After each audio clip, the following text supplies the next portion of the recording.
I told myself that I wouldn't allow myself to go past 2 days without doing a journal.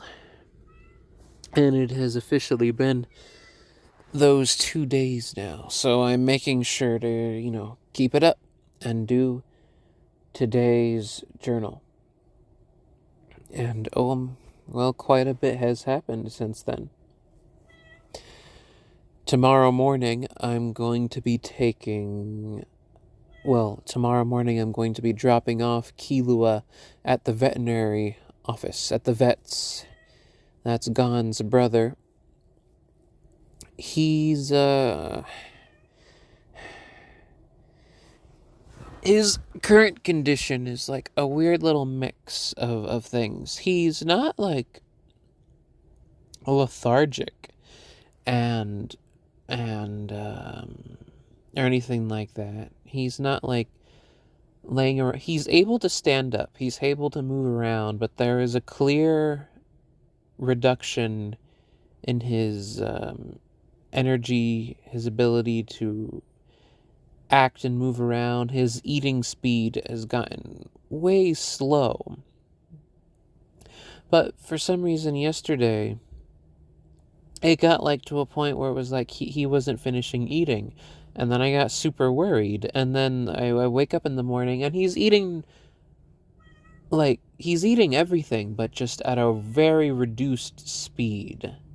And just in general, there seem at that and his weight. So he was gaining weight for a little bit. But then, as it turns out, and what I came to discover is, as soon as he uses the restroom, a lot of that weight seems to just go away. It's just the food in his stomach, if that makes sense. Yet I can feel like his ribs, I can feel his spine, and I don't know what part of it is his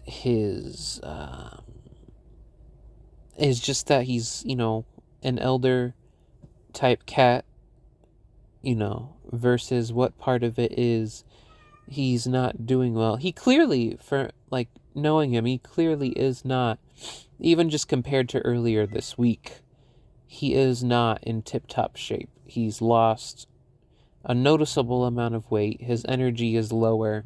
He's eating way slower. Just a little more labored. But he's also still like popping up, coming to walk over, sleeping on top of me, getting, more, speeding towards food when it comes. There's clearly like an amount of health to him.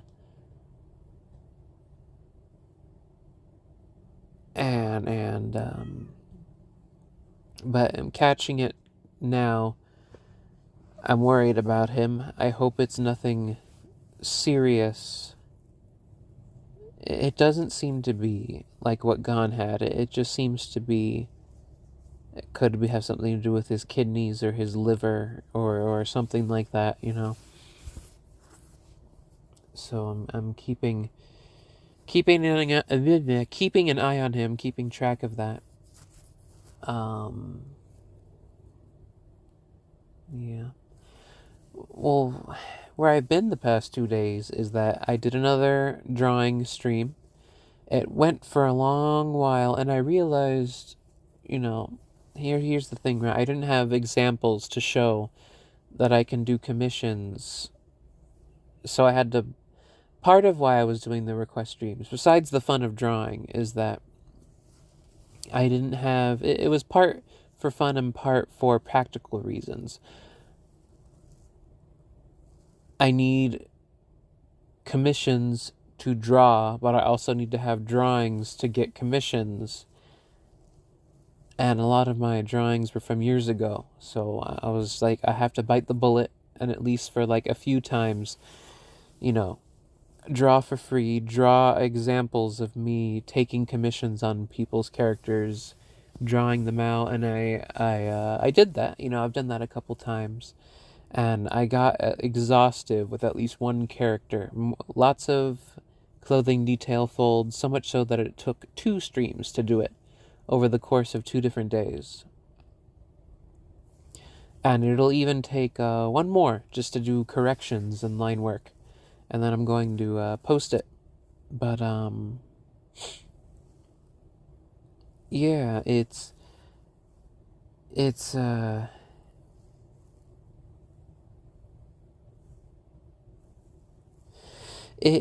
took up a lot of time. Usually that I would spend making journals, I was there drawing, which is good. And it's going to give me good examples to put up to show for commission work. High quality, very nice looking. But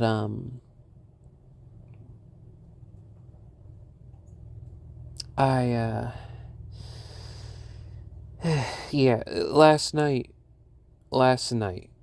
so yesterday basically is when I really noticed that Killua needed some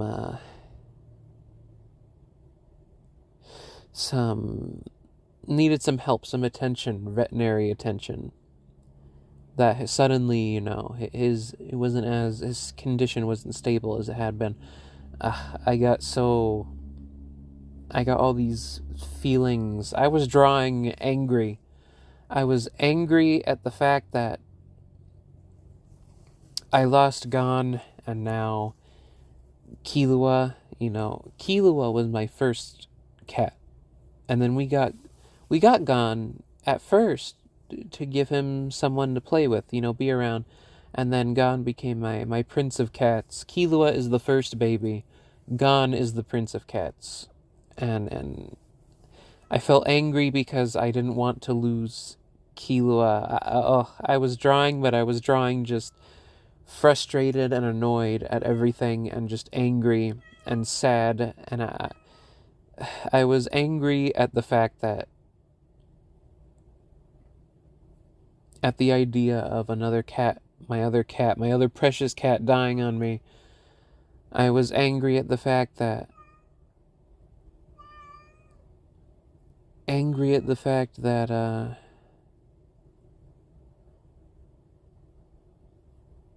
there was the potential that I'd have to go through that grief all over again. Angry at the fact that, he was born with a compromised body, a slightly compromised body that just isn't as healthy as other cats. I felt bad, but it was there. I was angry at the fact that I was even angry at him for being sick. As selfish as that sounds, I was angry at him for being sick.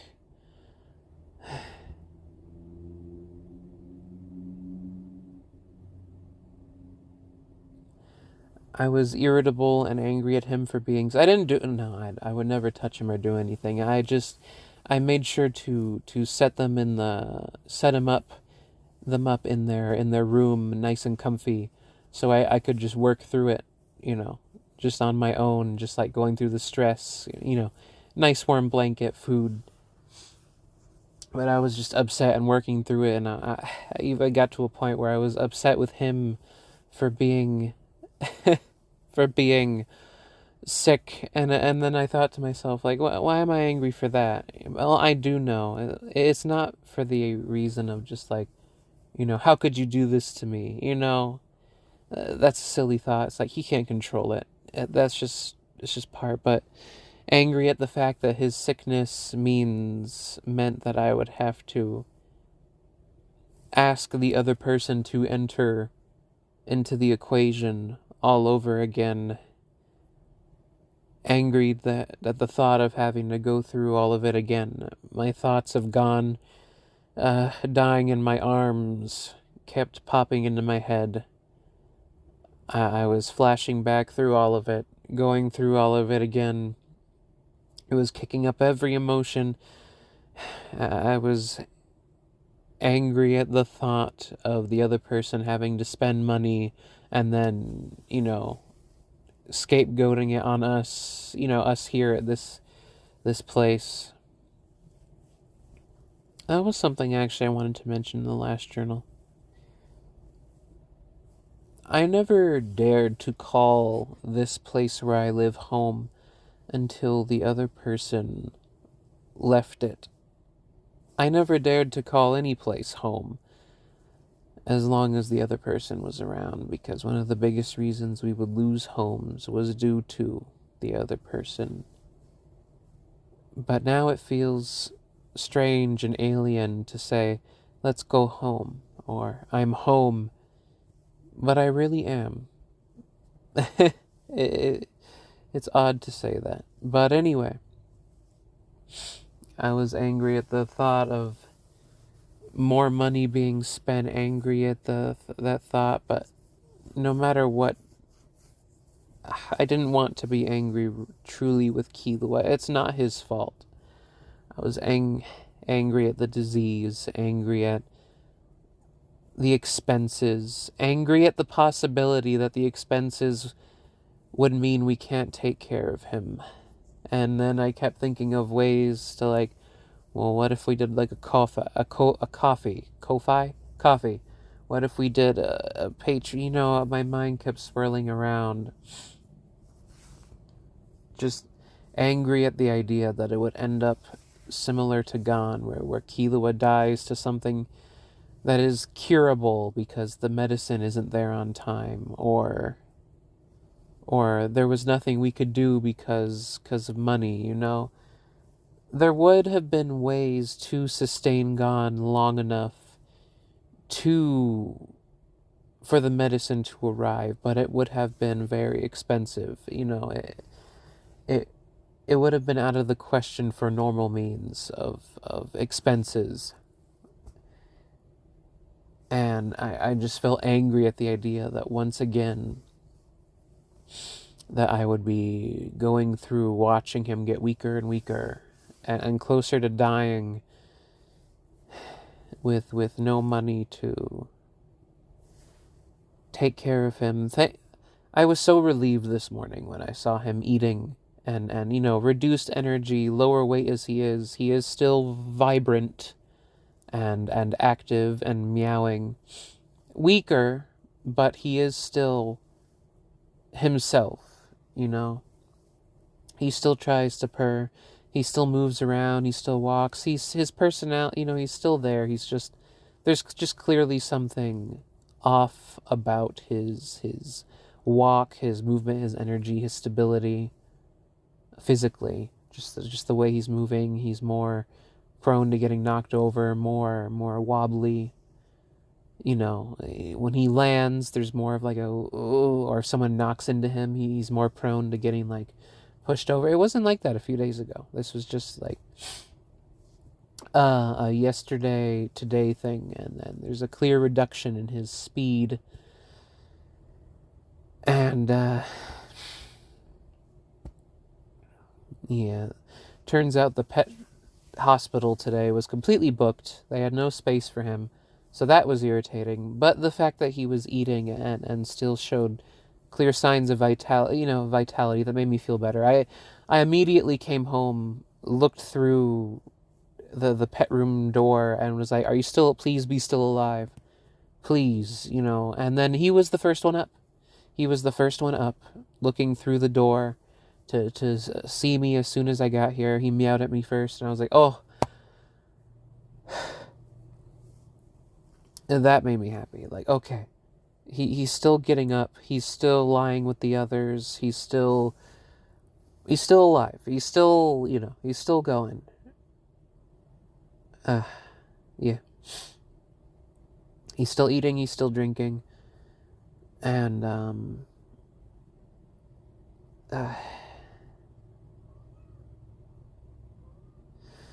yeah. And it was so hard to get through that request drawing last night. Just going through all these emotions at the same time. Just like trying to put on something in the background to help me through it. And also the fact that no one was there. Just being alone. Drawing in a stream with nobody there. And if anyone did show up, they would pop in for 5 seconds and then leave, and then that just annoyed me even more. Just a mountain of annoyances. Everything was just irritating, and I was just really upset. And then on top of that, that creative job thing that I talked about before, I don't think they're gonna get back to me. I really don't. I think they were just being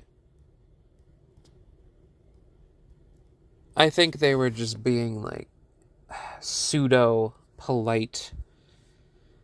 But like it's been over a week now. And I've even done like a check. I did a check, like, good afternoon, wanted to check in, make sure everything is going well. I was wondering if there was a certain amount of days I should expect to wait, 2 or 3 days, or even a week. And what time is good business hours for you? That way it's not too late or too early of messaging. That's my last question for now. And that was a week after our initial correspondences, and now it's been days. A week later, I sent those following up, just like, good afternoon, wanted to make sure everything's check-in. I was wondering if there's an estimated wait time. Should I expect to wait 2 or 3 days or even a week? And then it's been days since those messages, which were a week after the initial correspondence. And just nothing at all. I think this person they either haven't seen, because there's no like read indication that they've even seen anything I put. So, like, do I really believe that they just haven't seen anything I've put, or that they're just going to ignore me? They're just going to completely pretend like I'm not here, and who knows? Maybe they blocked me. Maybe I'm just assuming all kinds of things, because, like, how does that happen? How do you... Did I do something wrong? I don't think I did. Really.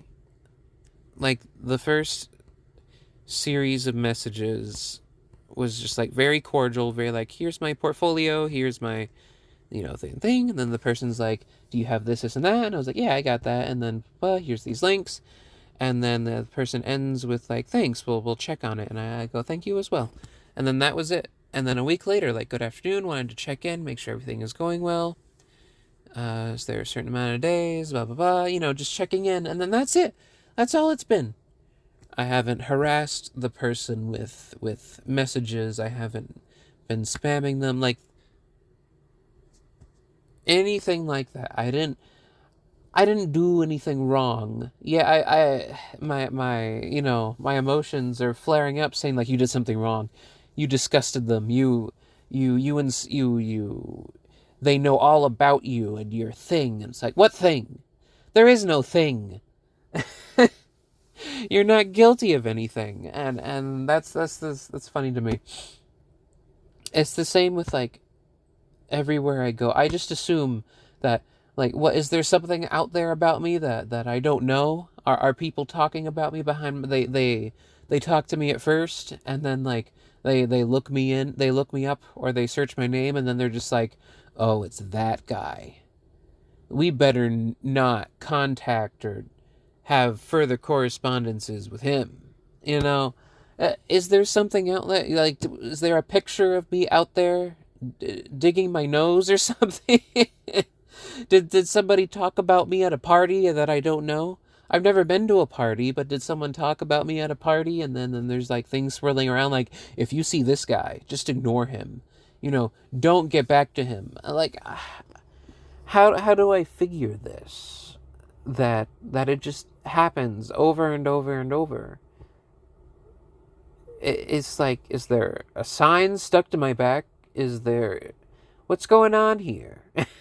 Why does this happen? Is there a post out to warn people about me that I've done something that I didn't know? Did I leave a YouTube comment once and it put me on a list? I don't know. I don't know. I don't know at all. And then I think about it, and it's like, no, you haven't done anything. There's nothing. There's absolutely nothing at all for you to even like. I don't know. I don't know what it is. I really don't. I just tell me no. Why are you gonna put me through this? And I was going through this whole speech in my head last night as I was angrily drawing, and my cat might have to go to the vet, and I'm just like angrily thinking to myself, just tell me you don't need me for the job. Just get back to me. What? How can this be? Either you're too sensitive or you're insensitive. Either you're absolutely too sensitive, or you just don't care, and you were just playing around, and you were just like, yeah, and you were just humoring, and then you're just like, oh, I didn't actually mean it. I'm just gonna ignore the guy until he goes away. Or you're just like, oh, but what if I don't want to upset him if I say no. It's like, it's more annoying. I would love it if I could stop holding out. I'm not waiting for, don't get it twisted. I haven't stopped myself from doing other things to wait for this person to get back to me. I'm still doing other things. But, like, it's still hope I'm holding on to. It's still me every day checking, waiting, and it's so irritating.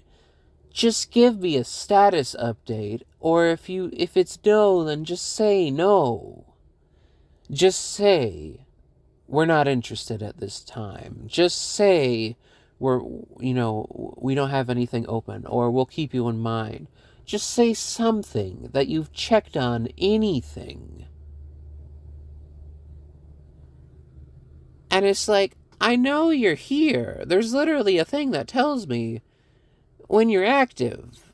And I was trying to guesstimate based on when the green dot shows up the most. Like, okay, maybe it's a time thing. Maybe it's a time zone thing. So I looked at when they responded before I sent my, checkup response, my checking in thing. So, and I tried to balance, and still nothing at all. Not even one thing. And it's so irritating. Not even one thing. And it's like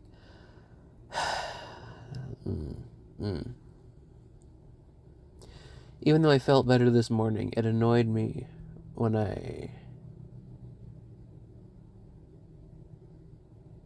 I got into the car, and I was prepared for it, but the other person immediately was like, I feel so bad for Kilua, and then I was like, oh yeah, and then immediately followed up with the reason, just like no hesitation, immediately followed up with the reason they were worried about Kilua, and immediately was just like, it's gonna cost me so much money if we end up having to do anything, and just like, yeah, there we go, yeah, there we go, it's nothing to even get upset about with anymore. Just like, pretty much immediately was just like, it's gonna end up costing me. Oh, that money out of my paycheck. Oh, I sure hope nothing's wrong with him, because it's gonna be expensive. Immediately was just like, the reason why I'm worried about this is not even particularly because of him or his health or because of him. It's because it's going to cost money. It's because of the potential that it could cost money. And that, paying for it. And immediately just went in about, cost of things, money, not even really asking. There were a couple questions here and there about, like, his condition, But it was just kind of performative to be like, so tell me about it. And then and then the other person's like, oh, oh, I'm so worried about him. It's going to be so expensive if we have to do anything. Not even as like a consideration thought. There are times when maybe someone is just processing the steps, and they say it as a consideration thought. Like you talk about a loved one's operation, you're talking about the money, but the money isn't for the money's sake. The money is for the fact that it's going to cost money to save or preserve their health or their life, and it's more so about you're bringing up the cost for them's sake and the fact that you may not be able to pay it to maintain their health, if that makes sense. It's not about the cost necessarily itself. It's about the inadequacy of your ability to cover the cost to heal them or get them the attention that they need. But no, this was not that. The focus here was purely on the cost. Person is a secondary. Oh, it's going to cost. It's going to cost me money. The person thinking primarily about the fact that it's money coming out of their wallet, not that it would be a means to, take care of someone else. It's, for them, the thing that is being afflicted with an illness is their wallet, and the expense is the person. For them, the patient, the one in medical need, is for them the money, not the person, if that makes sense.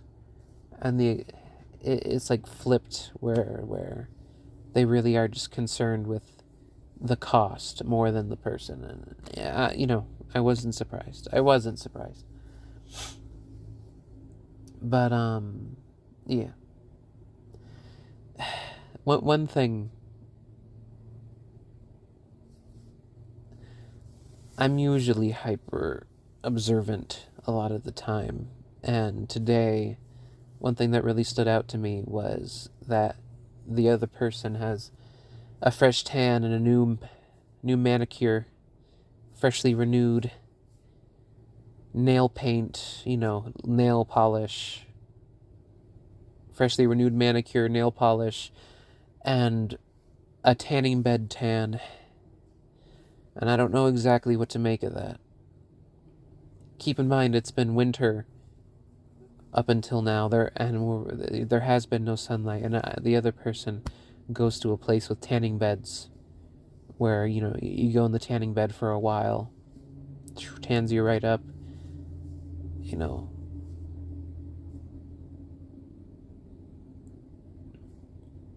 There is a clear sign of fresh tans, manicures, and hair appointments. I don't know what to make of that at the moment. I'm just pointing it out. It was something I observed today. Just balancing those details with everything else the other person says and talks about and everything. I'm sure that'll, equate to something and like a glitzed out seat hook. There's always just clear signs with the other person of contradictions and not quites with what they're talking about or the claims that they make. But anyway, yeah.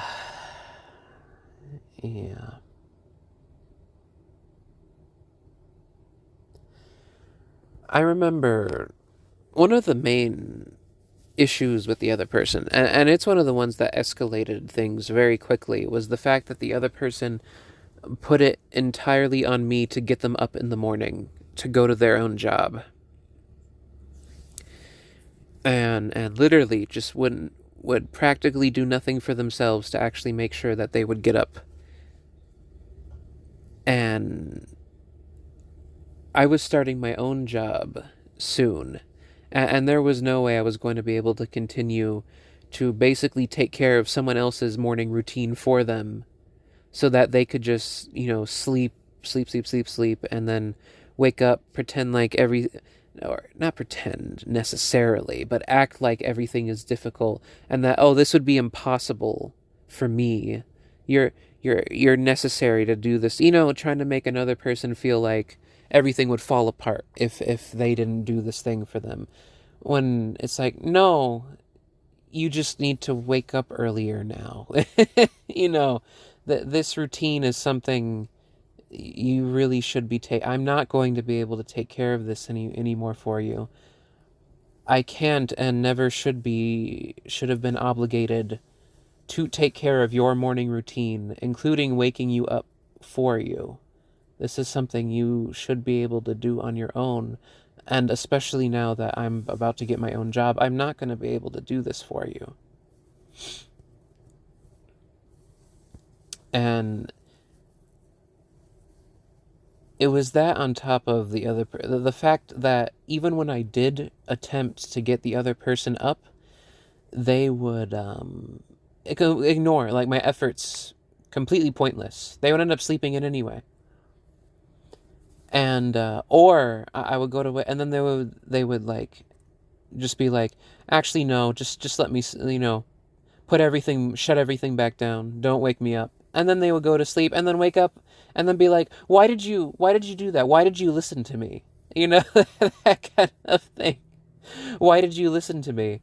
And then contradictorily would be like, don't listen to me when I say that. And then I would go to do that, and then they'd be like, don't listen to what I said. And then, just constantly changing it, doing whatever was convenient. No values or actual principle or discipline of their own. It was always, even though they had a clear habit, they would always deny it and then put it onto me for their failure to do it. And then the other thing is that, in addition to not waking themselves up in the morning, they would then blame me, like, if our family goes into poverty and destitution and we go broke, it's your fault for not getting me up in the morning. I'm the only one supporting us, and it's your fault for not waking me up. And if we go in, it'll be because of you. Because you didn't get me up to go to work. And then it would turn, and then, like, and then the other person would get up and then spend like 6 hours on beautifying and vanity projects and all kinds of stuff, and then would, like, spend half the day getting ready, and then half the day had already passed, and then not coming back at all for hours and hours and hours, even after they were done. Or even when they did get up early, would still spend just hours and hours and hours and hours and hours on again, vanity and just the act of getting dressed and doing all this stuff, wasting so much time.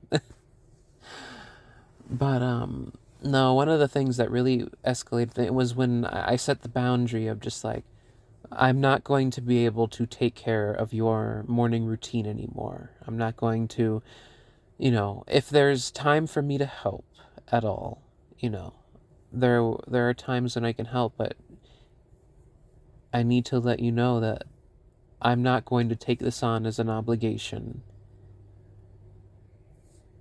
I'm not going to be able to take care of your morning routine. I'm not going to be able to keep making your coffee and your breakfast and getting your clothes out for you and setting up all your stuff and picking out your outfit, and then your outfit that I didn't say this part, but your outfit that you're going to get upset with me for even picking, and then go and pick your own one anyway, and you sleeping through all your alarms, and then sleeping in anyway, and you need to be able to take care. We're both adults, and you're going to need to be able to take care of that, and I'm going to need to be able to take care of my things as well. I'm not going to be able to take on both, especially now that I'm going to be getting work. That was one of the things that just, like, For the other person, that immediately was just like, my control is slipping. I don't have power anymore or authority to get this person who I see as beneath me to do my responsibilities and tasks for me, you know. And then, that led up to other things. But anyway, yeah, it was ridiculous, especially for a while. But blaming another person and saying you're going to be the reason we go broke or have no money because you won't wake me up in, in the morning. It's like, no, you're going to need to wake yourself up from now on. You're going, I wake myself up. I mean, you see, I wake myself up just to go, but I had to start practicing boundaries. So I started getting up in the morning and starting with just, you know, getting myself ready and seeing if the other person will wake up. But if they didn't, they didn't. I would just get ready, get set up for the day, and the other person would sleep in, they would be facing their own consequences of their own actions. And then the other person would like constantly complain about like coming home late when they would go out of their way to do, things that weren't related to work till like 2 a.m, that they had the choice, and that kept complaining about how I always do it so late. Well, that's because you're always out so late. If you would get up at the time that you said that you ought to be getting up at, then it would be early. You would come home earlier, get sleep.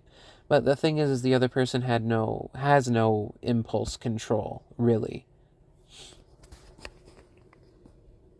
Even if it's possible, like stay home a day, rest, so that you can go earlier tomorrow and set yourself up for a better tomorrow. They would not, because then they would deny themselves something, and that would make them feel like they are losing control on something. So they just impulsively go do it, face the exact consequences they were worried about, and then just keep repeating it over and over and over. The timing's always going to be off. It's always going to be wrong. But at least, they satisfied their feeling of getting to do what they wanted. And so on, And so it goes. But yeah.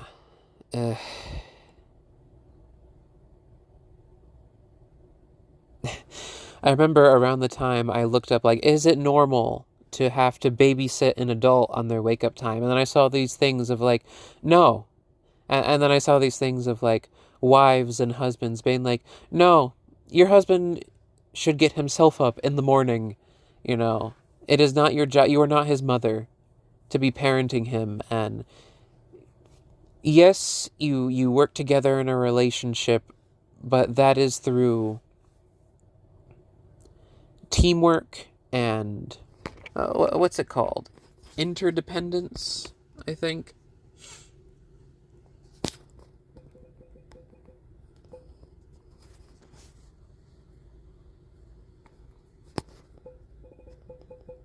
Interdependence. Is that the healthy one? Yes, interdependence is considered a very healthy and functional relationship, a balance between independence and connection.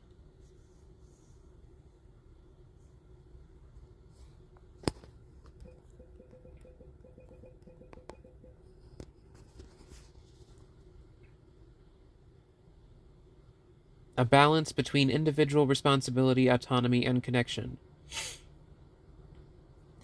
Yeah. So anyway, yeah.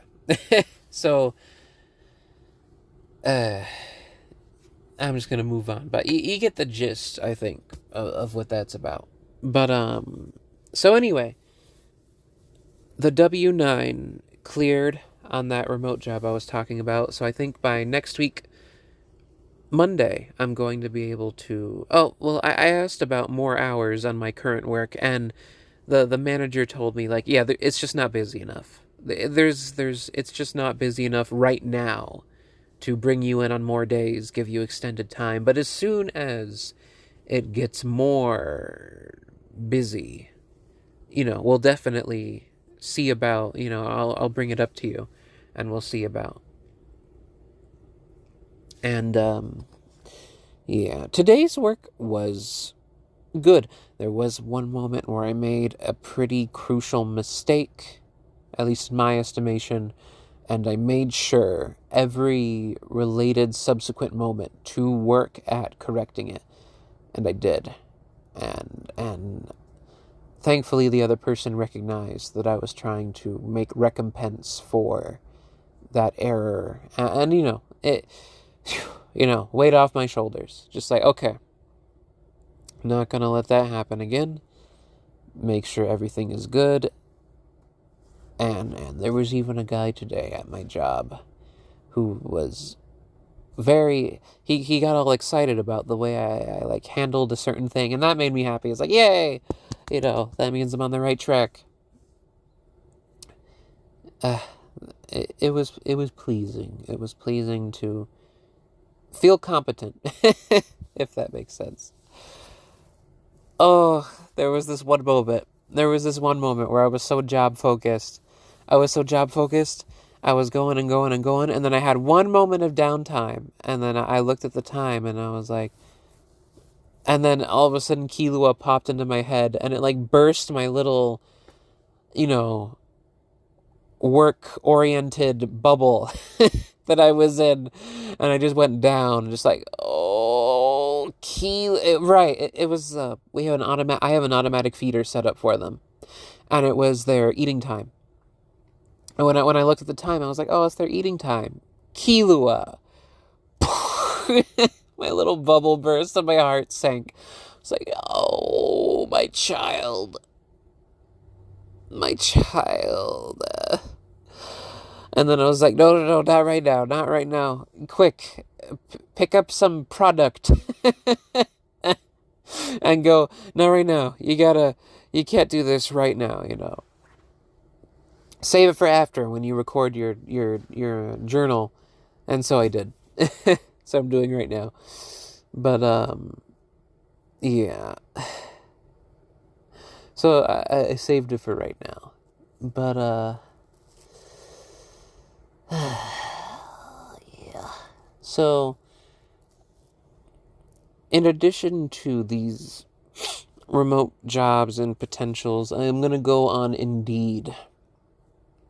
And I'm going to look up potential jobs that are like customer service, call center, those kind of jobs. Just like, hello, how can I help you? Who can I route you to? Customer service with orientation, take calls for a company, things like that. Let's see what happens with that. I'm going to take a look. Not today, because it's pretty late, and I work today and work tomorrow, but probably tomorrow.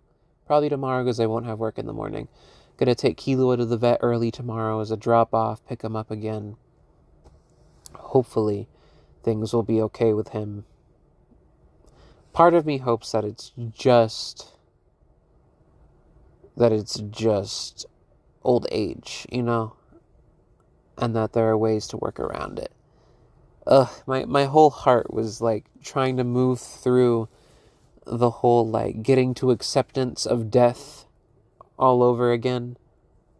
I didn't even want to hold Killua at the time, because holding him, it felt too much like holding Gon when he was passing away and dying. And that freaked me out. I just wasn't ready at the time. And so, as I said earlier, I put him comfy in the room and just like took some alone time. But I'm feeling much better now. And I'm gonna hold him. Last night, so they had out, and then I put them in there to rest, make sure he stays in one place, nice and comfy. But then I saw him at the door, and he took his energy to get up. So I was like, okay, come out. And then he just hopped over and just, plopped himself right on my neck. And I was like, okay, this is fine. And then he slept on me all night. Yeah. So, I'm thinking to myself, how long will this take? Here's the thing, when I go through journals like this, I don't end up wanting to talk about anything like necessarily creative, because then it gets buried at the end of the journal. And it gets buried all up in like the last 5 minutes, and then it's like you don't expect that it would be there. I at least like to keep them pretty concise about like generally about subject matter. So I did have a few thoughts creatively, but I think I'll save one of them to talk about it tomorrow. But yeah. Ugh. Still looking for a proper job. Still looking. No raise. I wish I could get a raise so much. Anyway, and that creative job. My prayers / wishes. I get a raise. That creative job starts playing around and gets back to me. And hopefully with a yes. And that Kilua. What's my priority? What's with my priority? Kilua is healthy, and that he's absolutely fine, and that nothing bad happens to him, and that he lives lots more years in top health. And then, I hope that job gets back to me, and that I get a raise, and that I find good work, and that things just look up, that I get a license, that I get a car, that I get even more independent, that I have a future, that I have more money than just spending it all on rent, that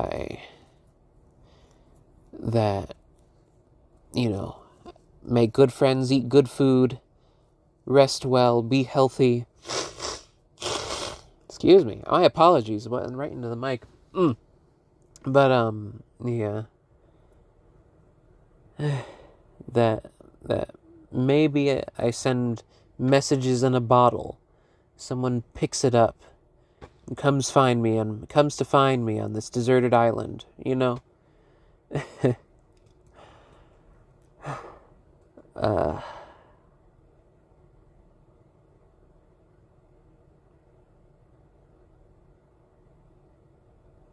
Yeah. I don't know what happens if they find me on the deserted island. I could just, I wouldn't mind either way, Messages in a bottle out into the ocean. Maybe that's what'll make the thumbnail. A message in a bottle going out into the ocean. That'll be thematically appropriate. But,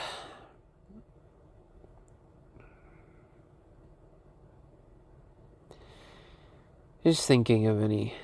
I hope people see my work. I hope I get commissions. I hope things work out for the better. I hope that I put in the work that is necessary to do these things, and that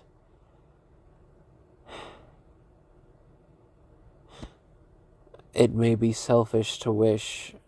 I hope that I'm independent and have my own sense of worth. At the same time, I hope someone notices me. I'm not going to say I hope no one does, but I also hope that I'm able to, also be my own person at the same time. And not come crashing down if I don't get other people's attention. And I hope that my corrections on that drawing go well once I'm done here. I hope I prosper and am safe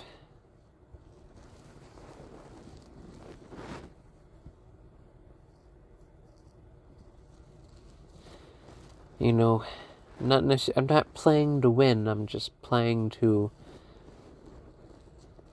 be safe and live. You know.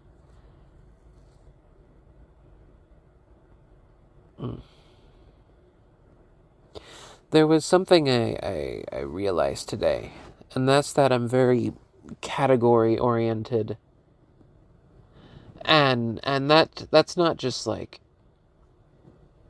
you know, as I'm sorting through things, I'm very good at like my setting my mind to like, okay, focus on this specific information and separating it into these distinct sections and boop, boop, boop, boop, boop. And I'm very good at cleaning up messes because I'm able to see through like messes are mostly just messes are usually not as bad as they seem. Messes feel like messes because of the jumble of visual information going on.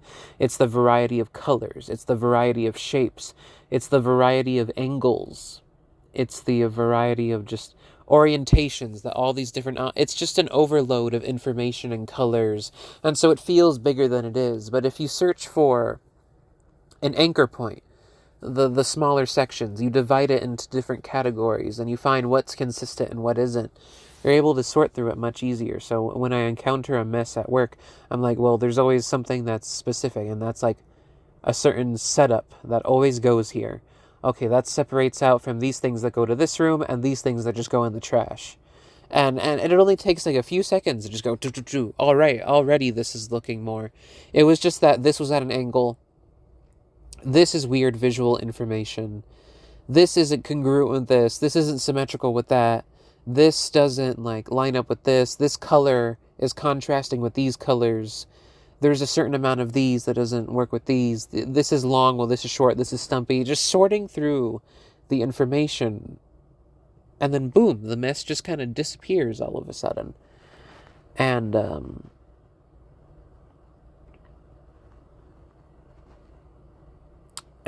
just sorting through that, and I realize there's like a stack of things I have to work with, and just like I set my brain to 3 categories.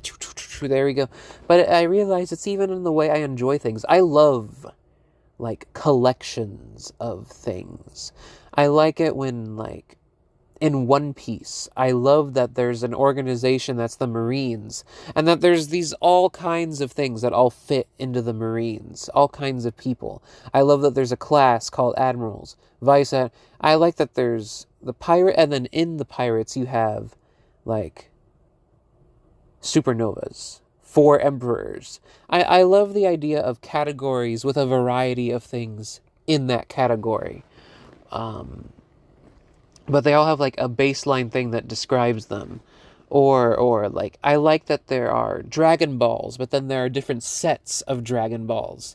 And they each have their own. I like that there are eternal dragons, but there are different eternal dragons. There's like, and they each come with their own Namekian. You know, I love that there's like, there's Dragon Ball Namekians. Specifically Namekians that make Dragon Balls. There are eternal dragons, you know, different types of eternal dragons. They're variations of a class of thing. I love that. And it even goes down to like how I write, which is like species of things, categories of things, environments of things. What lives in this environment? Is there like a creature type that lives across different environments, but they're adapted for different zones? You know, I realize I love collections of things and categories and selections under specific type or label, and all the different variations, you know, that there's human, and then there's all kinds of humans, you know, there's cats, but there's all kinds of cats, all shapes and sizes, dogs, but all kinds of shapes and sizes of dog. You know, it's fascinating to me. And then you start small, and then it escalates in size, you know, more wide and more specific. Yeah. There's a specific thing at the job that I'm working at that the others use it to like carry around items and objects to take to a certain room, whereas I just found ways to fit it all in my hands. And I don't say that to boast. I say that because usually I don't have access to it, or it's just not convenient to haul it around. Whereas the others, they have, for me, it's not. Whereas the others, they pick it up, they use it. But for me, I just got used to, it's faster for me to go up and just like get it all in my hands, find interesting ways to carry it, go to the back, set it up, and then come back. But today, someone was like, "Why don't you use it?" And then I used it, and immediately my back was just like, because remember, I have a pretty serious back injury. I have a very serious back injury, and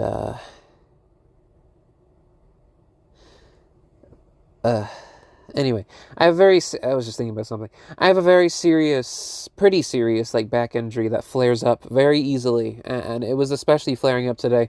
And I picked up that bucket container thing that the others use to put stuff in, and immediately my back was just like, danger, danger, your muscle's gonna tear. You can't carry all this at once. This is heavy, because the thing has its own weight to it.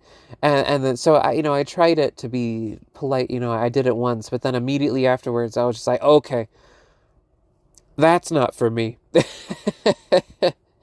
If I do that's immediately going to take me out. Just right at the start, just poof, like a gun. It's just going to shoot me right at the start of the day before I even do anything. The other one is for me. They all can do this one that works for them.